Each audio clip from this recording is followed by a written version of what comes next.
Winn Claybaugh is the dean and co-founder of the Paul Mitchell Schools, which is about to celebrate 25 years. He's also a school owner of 40 years and about to celebrate the 30th anniversary of his own podcast before we knew about podcasts.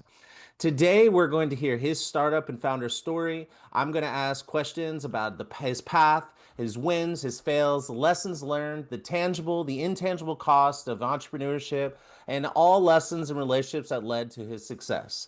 Welcome back to the Hairdresser Strong Show. My name is Robert Hughes, and I am your host. And today, I'm with Winn Claybaugh. How you doing today, Winn? I'm excellent, Robert. Thanks for including me on this. Thanks for chasing me down. You and I were actually talking before we started recording that if my schedule was always available, you probably wouldn't want to interview me, right? I probably wouldn't have much to share.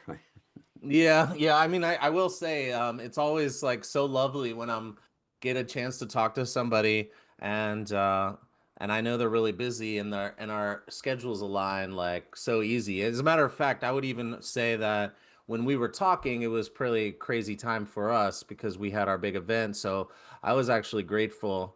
So I think everything just works out. So I really appreciate you coming on and sharing your story with us today. Oh, it's a pleasure. And by the way, I immediately said yes, and I will always say yes. Not to not make you feel special because you are special, Robert, but I don't care if somebody has two followers. If they say, "Hey, you want to be on my podcast?" I'll say yes. I never ask, "Well, how many people are going to hear it?" Because that's how it was. You mentioned that 30 years doing my own podcast. The first person that I interviewed who said yes to me was Vidal Sassoon. My gosh, I probably had, I don't know, maybe one follower back then, my mom. And yet Vidal Sassoon said, "Yeah, let's do this." And so I'm always going to follow his lead and always say yes. That's awesome. That's awesome. So I guess 30 years ago you decided to start a podcast, but before ten years before that you started a school. So and then but 5 years after you started the podcast, you launched Paul Mitchell Schools. Yeah, and so I think there's a really interesting story here, and I'm very excited to hear it. So why don't we go back? Why don't we go back to like, are you a hairdresser? Did you do hair? Like, how did you get into the industry? I do my own hair. Yeah, you do a great job. Thank you. No, I'm not a hairdresser. I've never been a hairdresser. I never went to college, not one day of college. I barely, and I mean barely, graduated from high school. Apparently, they want you to show up. I was busy, I told them. Uh, but I had friends that were hairdressers. I always knew from a very, very young age, I always knew that I would be an entrepreneur. Not that I knew what that meant, of course, when that decision was made or when that thought came into play. All I knew was that I wanted to do my own thing. And by the way, a lot of people say that, and we can have that conversation as well about what people think about what it means to be an entrepreneur because that's a funny conversation. But somehow I always had that thought, and so when it was mentioned to me, "Hey, Win," because I had money that I wanted to invest in some type of a career and some type of a business, and my hairdresser friends said, "Let's open up a salon," and I'm like, "Absolutely." Of course, that first salon was a three-chair salon. It was I'm not exaggerating, it was in the basement of an office building, not even a retail center. And I think our rent was like $205 a month. And of course, I was the janitor, I was the receptionist, I was the shampoo boy. I did the towels. Of course, not only did I not afford to have a washer and dryer on the premises, there was no space to have one. And so, yeah, I would bring loads and loads of bags of towels home every single night. And remember that commercial where the guy has to set the alarm to go make the donuts or something like that? That was me with towels. Setting the alarm every 2 hours, waking up through the night to change the towels from my washer to my dryer so that I could show up to the salon the next day with, clean, dry towels. That was the process. That was that. And by the way, I loved all of it. I loved it all. And get this, there are people who were part of that first salon 40 years ago who are still with me this day. So it's been an Wow. amazing, amazing journey. That's awesome. So, how old were you when you started it? I was three. I was three. No, I don't know. Well, let's see. I'm Like 66 now, 18, so like 18, or were you in your 20s? no, I was more in my 20s. Okay. And Yeah, then so so you're in your 20s. This is your first entrepreneurial endeavor? yes, it Yeah. was. And Okay. And it quickly grew into a second location. My salon was in Provo, Utah. Everybody's like, where's Provo, Utah? Well, it also happened to be home to Donnie and Marie, and they had their TV show. That was a number one show around the planet. That weekly variety show, and it was filmed right there in town. And Donnie and Marie were friends, and they were customers of the salon. And I remember we did a before and after picture on Donnie's wife, Debbie. Right, so a before and after picture, right? Sent it to the newspaper. They put it on the front page of the newspaper. So oh wow. forget about it. My gosh, you couldn't get into our salon. So it was a Nice. second salon and then a third salon, and that process of interviewing people to come and work in the salon. After spending a year in school, we found out that a lot of the graduates locally were not at all ready because it was the old model, the old ma and pa type beauty school where it was the majority, 99% of the clientele were shampoo set old ladies. And so, they graduate having done 1,000 shampoo sets and one haircut.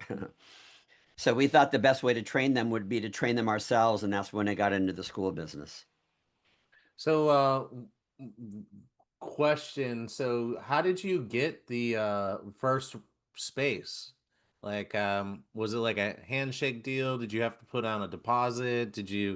Was there like a serious lease? Like, how scrappy are we talking about here? Oh, very, very scrappy. Very, yeah, it was probably, and if there was a lease, it was probably handwritten. And my mom used to work for the local newspaper in town, right? And so when I started interviewing people for my salon, people like, oh, I'd love to work for you. Do you have an application? And so, gosh, I got to get an application. So my mom lent me her application from the local newspaper, and I have again those employees who have been with me, still to this day after 40 years later. They laugh about the fact that their application to work in the salon had the name of the Daily Herald written on top. So there you go.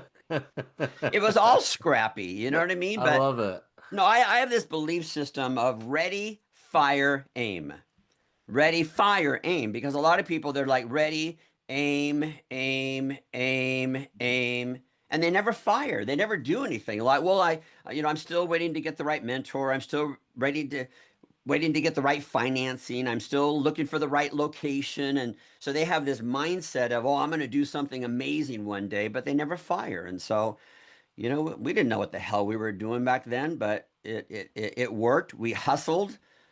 I still hustle to this day, by the way. I don't think I hustle less now than I did, 40 years ago, but it was scrappy. And I love that. I love that Nice. memory. I love that too. So, on a side note, how do you feel about the anti-hustle culture narrative and push and sentiment or however you want to say it? Am I supposed to be aware of that? Yeah, is that you haven't heard of that?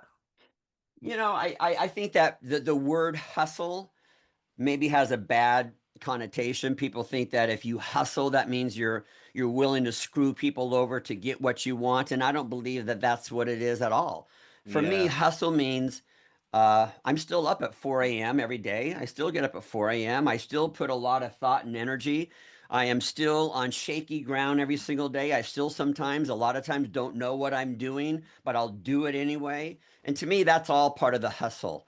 And especially, I see brand new students in my school, in their 20s, and how you doing? I'm tired. What do you mean you're tired? You're brand new. You are brand new. How can you be tired? Well, what do you do on that note? What do you do? Because it sounds like you've been uh, you've been really. I mean, we're gonna hear more of the story, but I know that you've done a lot. I mean, we mentioned you've done a lot, but like working and on staying on the hustle, what do you do to find the counter to that? Like how do you get your R&R? How do you keep your in the mental health sharp and Like, what do you do to take care of you, I guess is what I'm asking. It's a great question, and by the way, a very necessary question, and a very necessary process that we talk about a lot. So again, I'm 66 years old, and I have discipline. By the way, that's another word that people don't like. They don't like hustle, and they don't like the word discipline. Like discipline is don't talk to me about.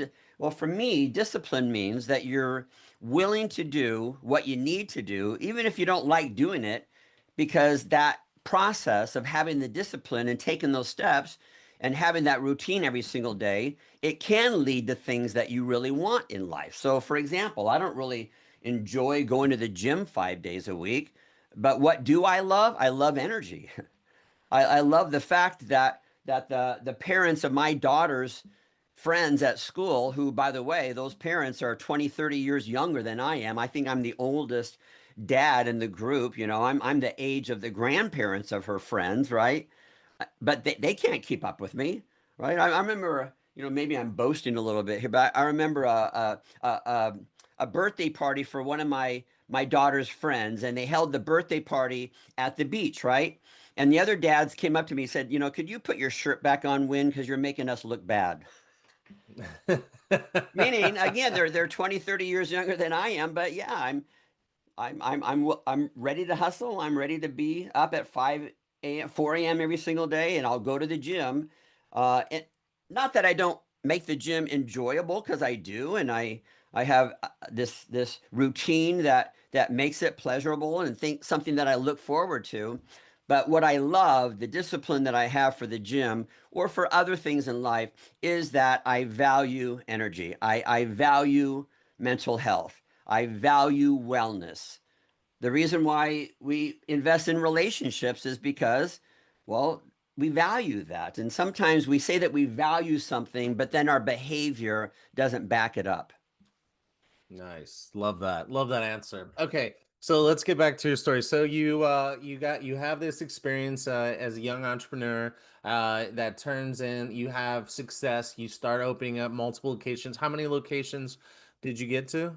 I think in the salon world, we got up to 3 locations. And, I'll admit this.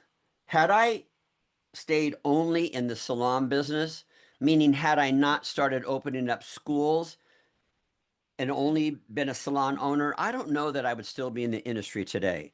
Meaning what helped me, caused me to fall in love with the professional beauty industry, was not necessarily being a salon owner.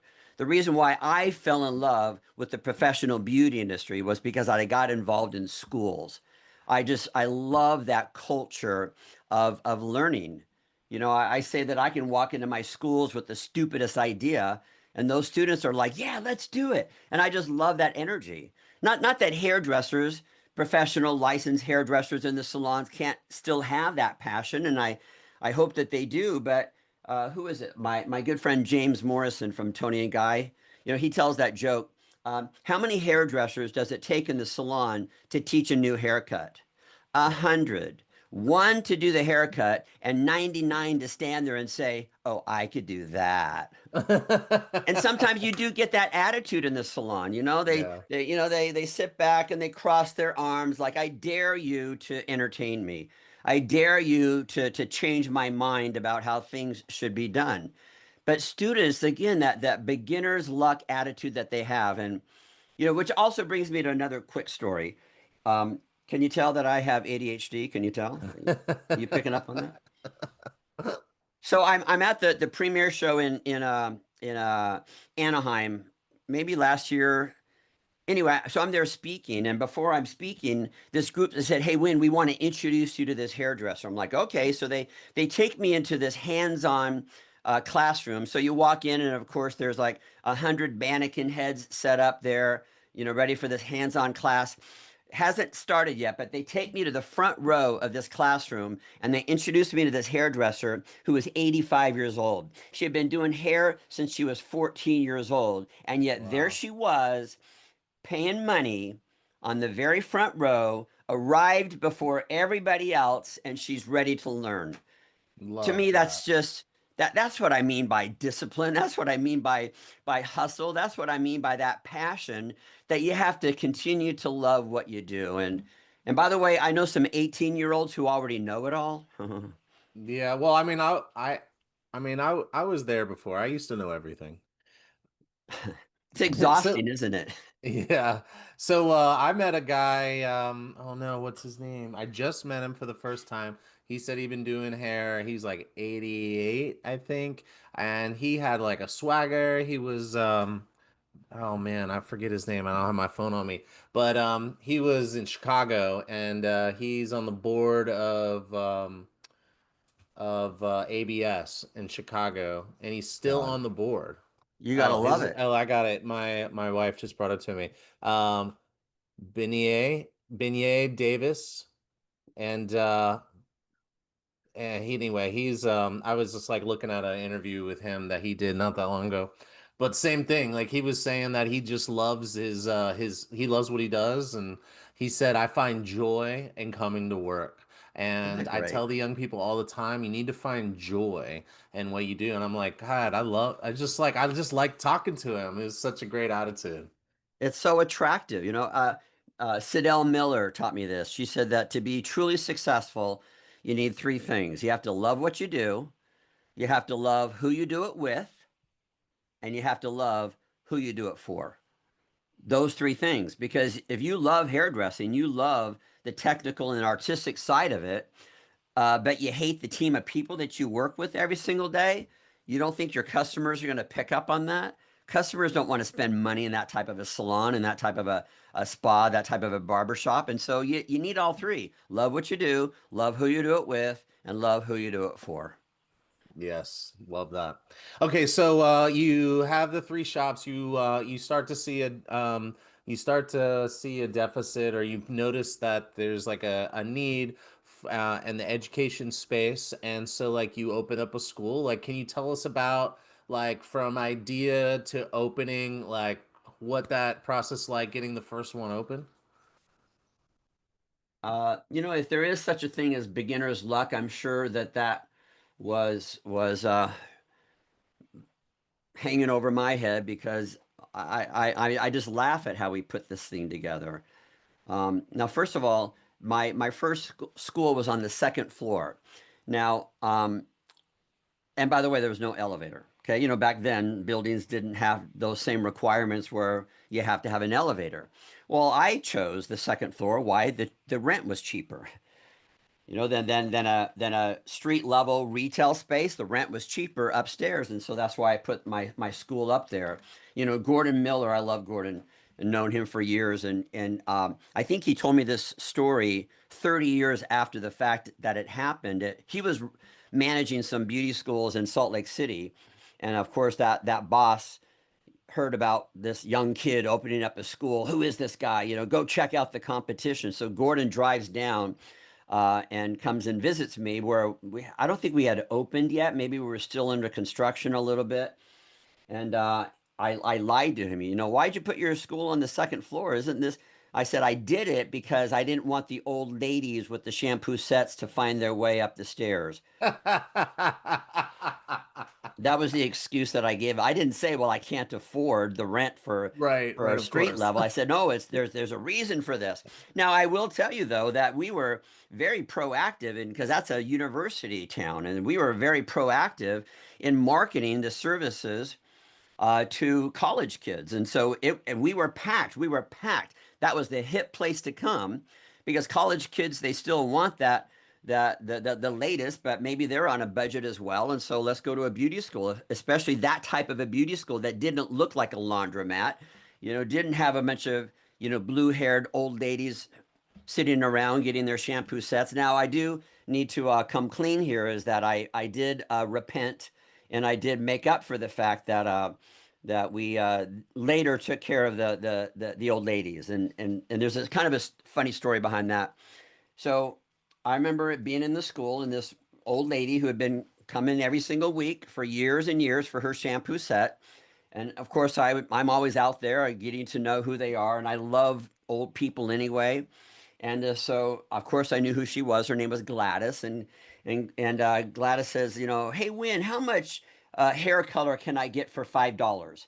I'm like, Gladys, you've been coming here for years. You have never colored your hair. Gladys, now why all of a sudden do you want to color your hair?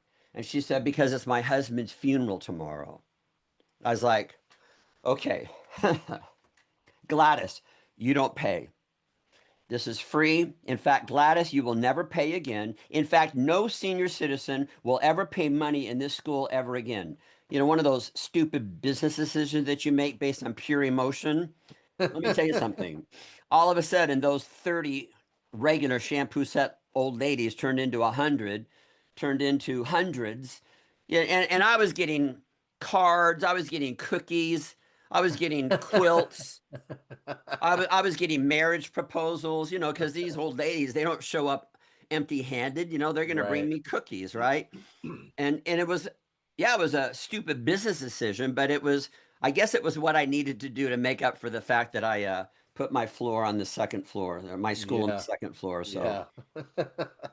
Okay, so you opened this school and like I mean this was years ago, so I mean I'm kind of curious to know some of the details about opening a school, but I don't think it would be I mean you would know because you're opening up schools.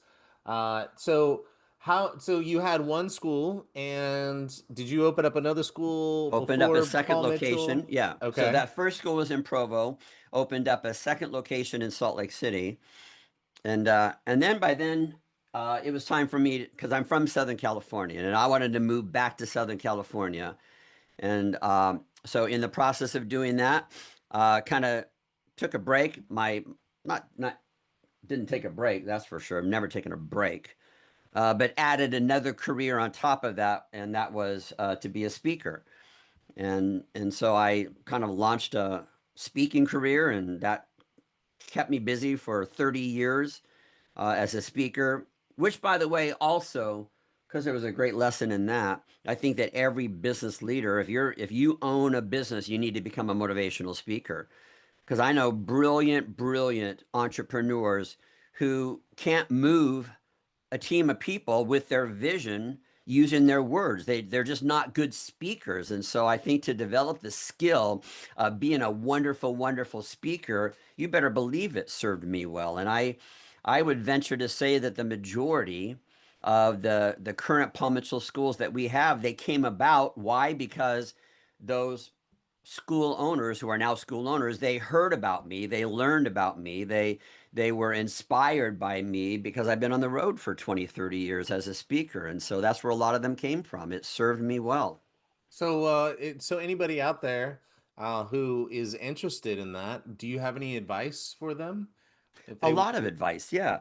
First of all, I mean, the basic advice is that it's a skill set like anything else. Don't assume that just because you're a success behind the chair or you're a success as a business owner that automatically translates into having the skill set to be a speaker. Because again, you could have the best ideas in the world, but if you don't know how to speak properly and use your words to make an audience, and when I say an audience, that could be an audience of one, so it's one on one, or it's just your salon team, 10 people, or, sometimes my audiences are 5,000 people. If you don't have the skill set to know how to move an audience, to make them laugh, to make them cry, happy, good tears, to make them feel engaged with each other, to inspire them to want to leave there and do something different, to be better, to become a better spouse, to become a better parent, to become a better human being, a better business person, to not have the skill set to do that.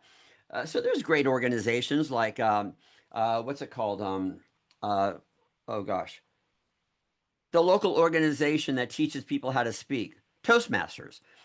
oh, Toastmasters exist in every community, so start there. But where I never joined Toastmasters, but what I was doing was I was practicing, practicing, practicing. And so I would watch my mentors, these speakers on stage. Some of them I met, some of them I never met, but I was, huge fans sitting in their audience. People like Tony Robbins and Louise Hay and Marianne Williamson and John Bradshaw. I mean, that list goes on and on. Leo Buscaglia, amazing, amazing speakers and authors. And so, yes, I was sitting in their audiences, learning from them the same as everybody else, but I had double duty there. I was watching them as a speaker. So I would watch them. Okay, oh, there's an opening joke. There's how they, in 2 minutes, they had a banter with the audience to diffuse the tension in the audience. You know, they made fun of themselves, or they did something to all of a sudden put the audience at ease before they jumped into their what could be a controversial conversation. And by the way, telling an audience that you can do better, that you are more valuable than you think you are, that's a controversial conversation. It really is. Like, how dare you tell me that I'm not a victim? How dare you tell me that I could be happier than I am?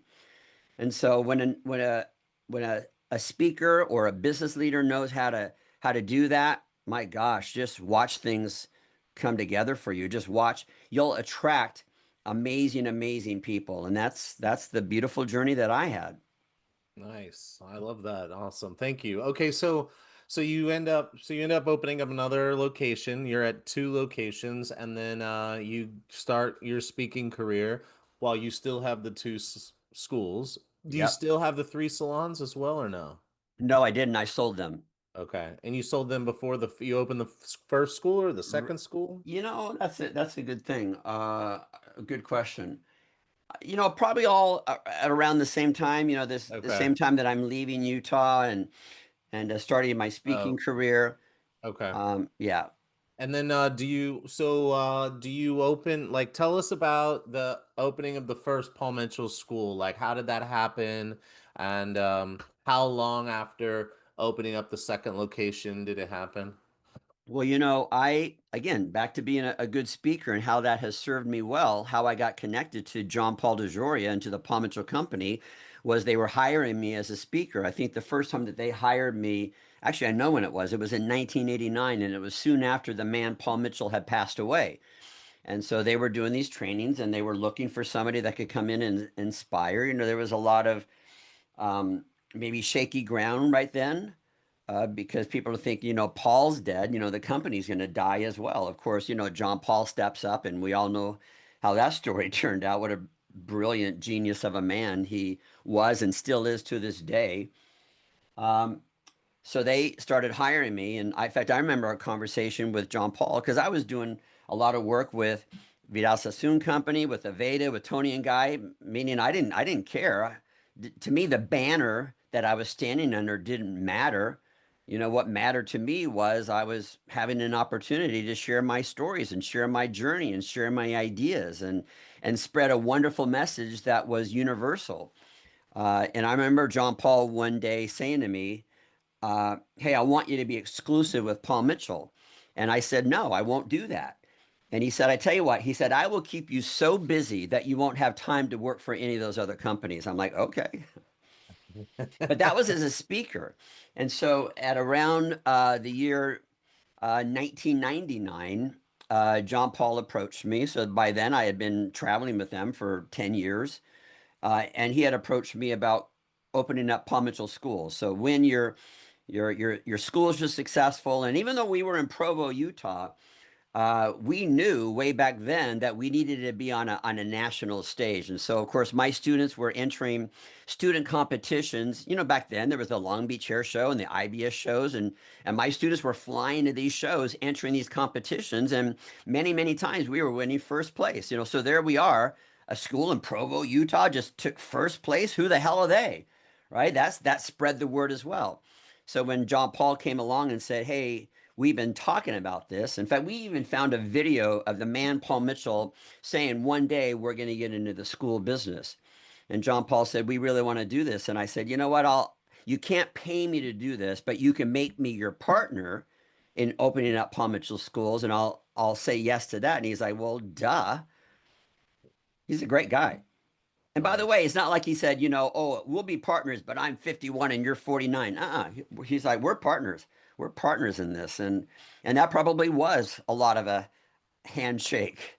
He's a great guy. So I've been a very, very lucky man. And the goal, and we found a video of me saying this on stage. I had hair when I said this on a stage, so that's how long ago it was. John Paul introduces me onto this stage, and I come out and I say, make the announcement that we're going to open up Paul Mitchell schools, and our goal is that one day we're going to have 7 of these schools, and that was the big goal. And of course, we opened well over 100. That's amazing. That's awesome. So I feel like there's so many little lessons in there. So I feel like that was so good. I have I guess what I'm thinking now is what I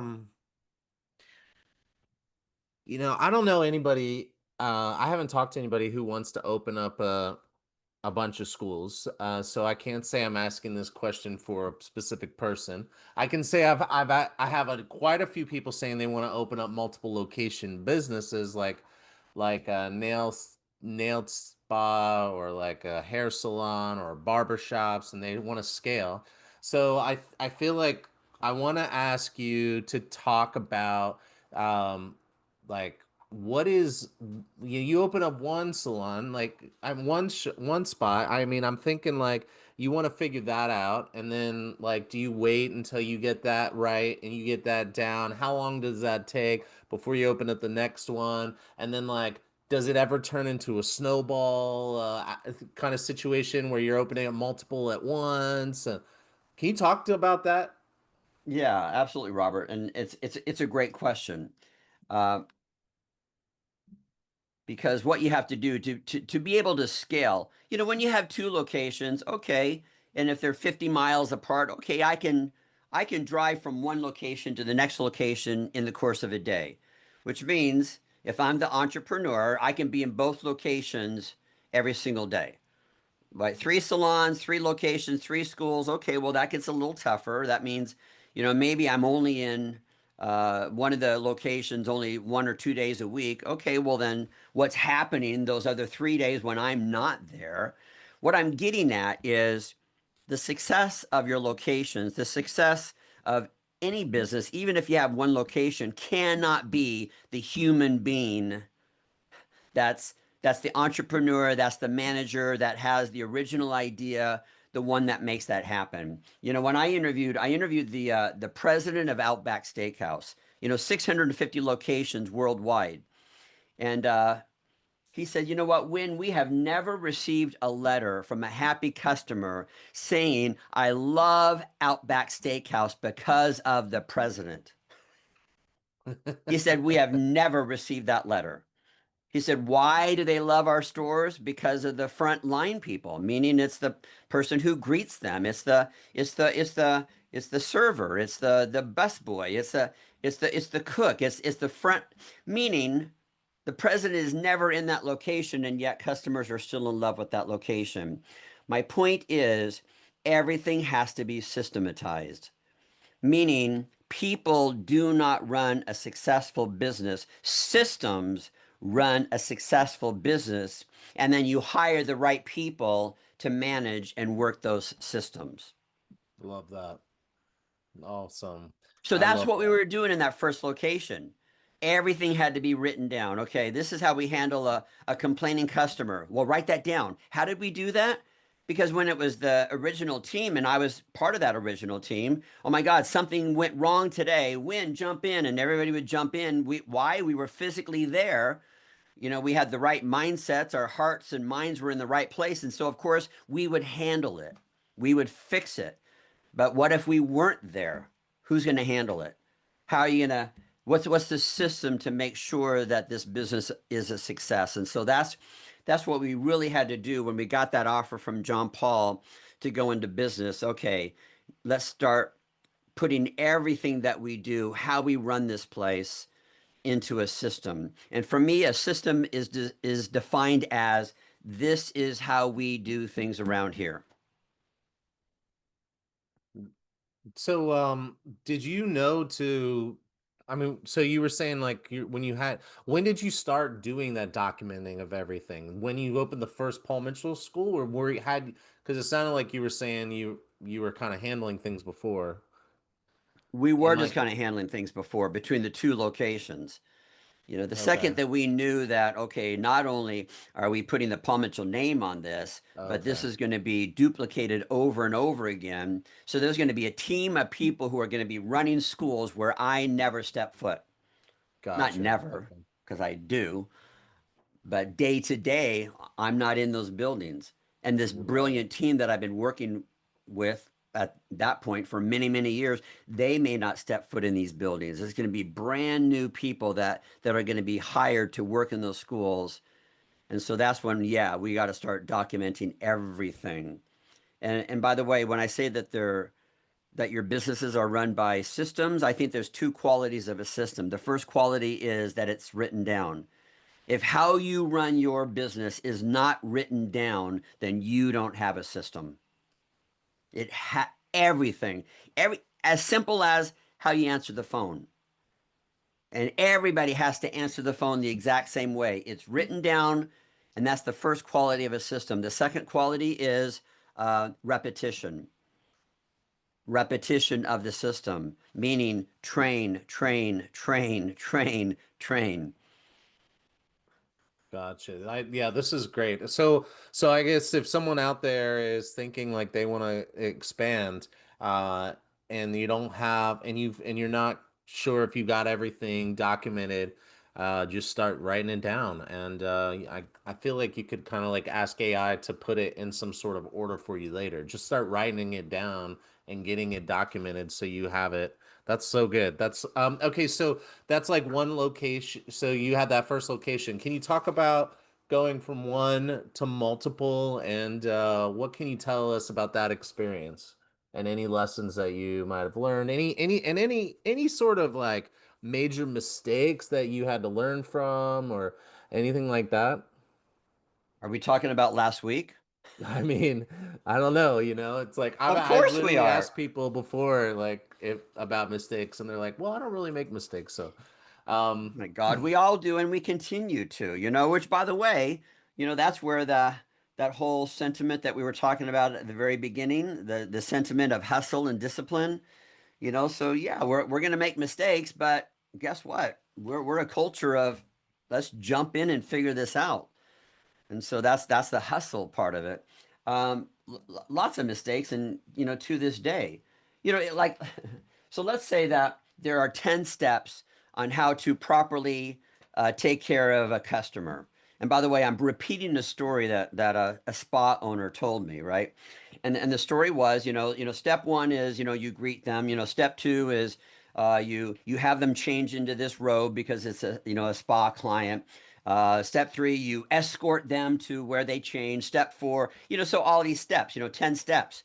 She said, Win, we had to add an 11th step. I'm like, what do you mean by that? She said, well, because we told them to change into this robe, and I can't remember what the service was, um, but they forgot to tell the person to leave his underwear on or something. I don't know what the story was, but all of a sudden this person came out and he was flashing everybody in the spa, and they're like, okay, we oh need to no. add that step,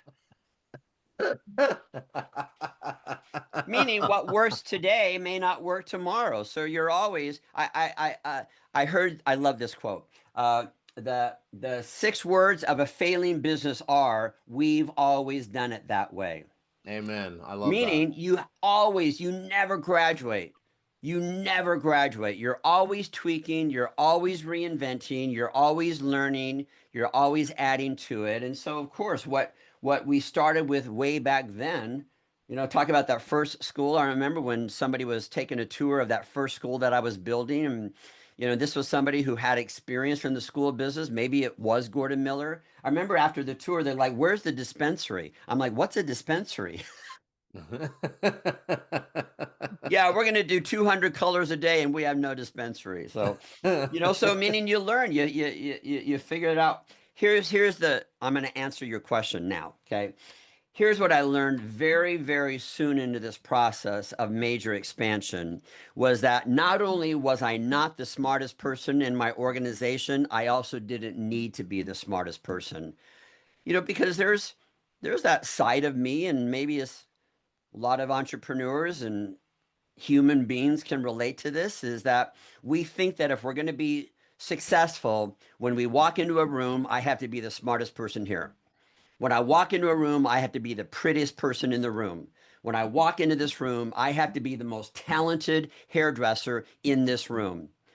And if I'm not the smartest, if I'm not the prettiest, if I'm not the most talented, well, then I'm doomed. Somebody is going to be more successful than I will be. And so I had to give that up. I had to release that. And I have lots of stories and mentors who guided me through that. Van Council, he was really, he's a good friend and a very smart, successful businessman. Yet he's so humble with his approach. And, he was one that sat me down and said, Winn, quit trying to be everything.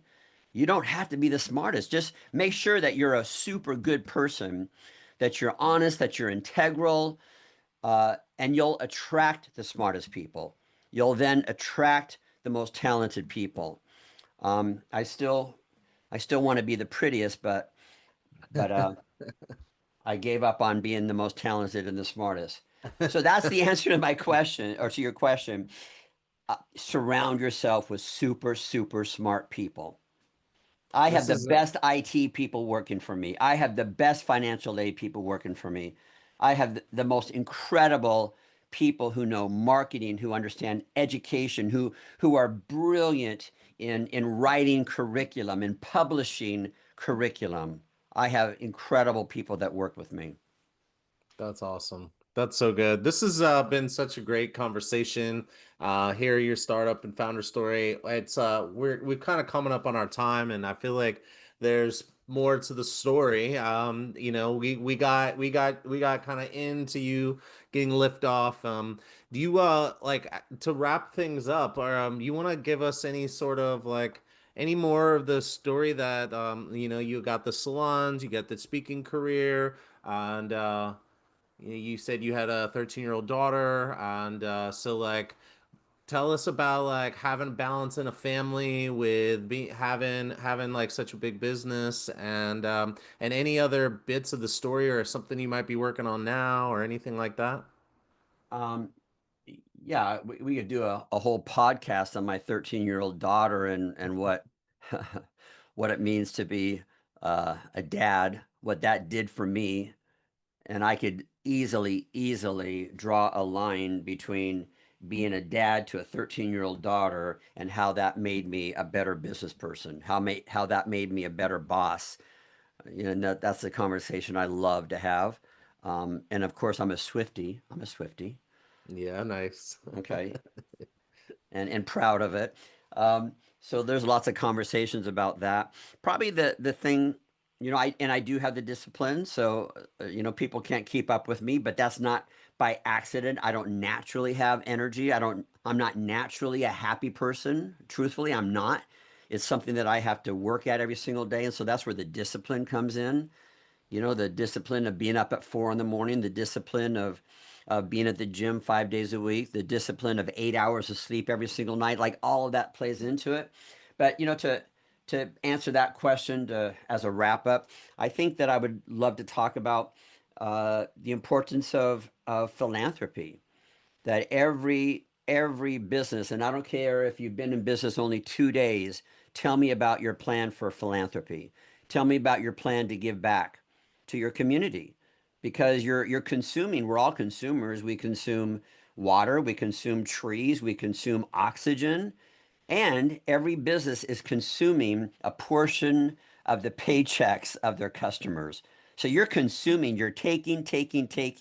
How are you giving back? How are you a contributor? And I just want to encourage people. And thankfully, I had wonderful parents who taught me that from the day I was born. I had wonderful mentors, including John Paul DeJoria and many others who said, "Yeah, we can't pay our bills, but are you making a difference in your community?" And that would be the encouragement that I would give is find a way. And it could be that your whole team signs up for a cancer walk, or maybe because it can't just be one black tie event that you attend every single year.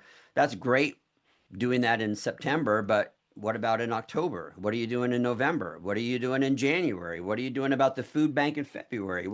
Meaning it's an ongoing commitment that you have. And that's just a challenge that I would give to people. I'm very, very proud of the fact, and I'll shout it from the rooftops, that our Palm Mitchell schools have raised and donated $26 million in the last Nice. 20 years. Wow. That's And by the exciting. way, we didn't raise that by getting large donations. Our average donation is $5, $10 at a time. Wow. That's impressive. Nice. That's so cool. This has been such a pleasure chatting with you, getting to hear some of your story, and I'm more than happy. And actually, my wife and I are talking about kids. God willing, we'll be able to join you in parenthood in the future. But so I would definitely be interested in having that conversation for my own selfish reasons, but I'm sure there's Oh, plenty of folks out there that would like to hear that as well. So we should definitely make that happen. oh, absolutely. Just the lesson of being present. Just being present. Sorry, a little girl requires that. Daddy, I Right, know you're famous. Actually, she doesn't know I'm famous. She doesn't care if I'm famous. She doesn't care if I have a certain amount of money in my bank. She doesn't care about any of that. What does she care? Am I present? But guess who else cares about that? Your team. right. So, yeah, great lessons. Awesome. Awesome. Well, thank you so much for taking the time to come on to the show. It's been a pleasure, and I hope to be have this chance again in the future to continue All you have to conversation. do is ask. You're very good at what you do, Robert. So thanks for the opportunity. I'm truly truly grateful. Thank you. Thank you. And until next time, see ya. Thank you.